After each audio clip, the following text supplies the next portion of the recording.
Praise the lord. ఈ దినం దేవుని వాగ్దానం. నేను మిమ్మును మనుషుల పట్టు జాలరుగా చేతును. మత్తయి సువార్త 4:19.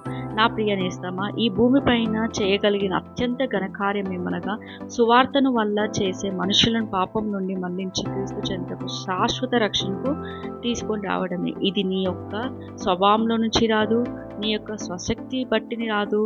నీవు క్రీస్తును అనుసరించి ఉండగా ఆయన నిన్ను అలా తయారు చేస్తాడు. నేడు నీవు ఆయన మార్గం అనుసరించి ఆయన ఉపదేశములను విధేయతలను వినుము. ఆయన నిన్ను మనుషుల పట్టు జారంగా చెయ్యును. ప్రార్థన. మహాపరిశుద్ధమైన పరలోకపు తండ్రి, నీ పాదంలో వందనాలు, స్తోత్రాలు, స్తుతులు చెల్లించుకున్నాం ప్రభా. అయ్యా, మీరు మాకిచ్చిన జీవితంలో ప్రతిదినము ఉదయం, మధ్యాహ్నం, సాయంకాలం ఎడతెగక ప్రార్థించే బుద్ధిని మాకు ఇవ్వమని వేడుకుంటున్నాం ప్రభా. మా ప్రార్థన ఆలకించి ఫలము దయచేయండి తండ్రి. మా ప్రార్థనకు ఎదురయ్యే ప్రతి ఆటంకమును తొలగించి వేయమని వేడుకుంటున్నాం తండ్రి. అయ్యా, పాపం మమ్మల్ని ఏలనీయకుండా మేము పరిశుద్ధంగా జీవించటకు సహాయం చేయండి తండ్రి. ఆర్థిక ఇబ్బందులు, అనారోగ్య సమస్యలు మమ్మల్ని వెంటాడుతున్నాయి. సహాయం చేయండి, మమ్మల్ని స్వస్థపరచండి తండ్రి.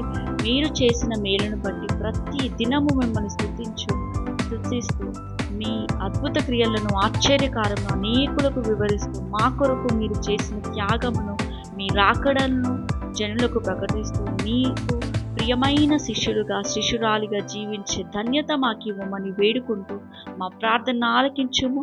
దేవుడవైన నీకే స్తుతులు చెల్లించుకుంటూ నమ్ముట నీ వలనైతే నమ్మిన ఒక సమస్తము సాధ్యమైన విశ్వాసంతో యేసు అతి పరిశుద్ధ నామములో ప్రార్థించబడిన ప్రేమతో వేడుకుంటున్నాం ప్రియ తండ్రి. Amen. Praise the lord. Thank you.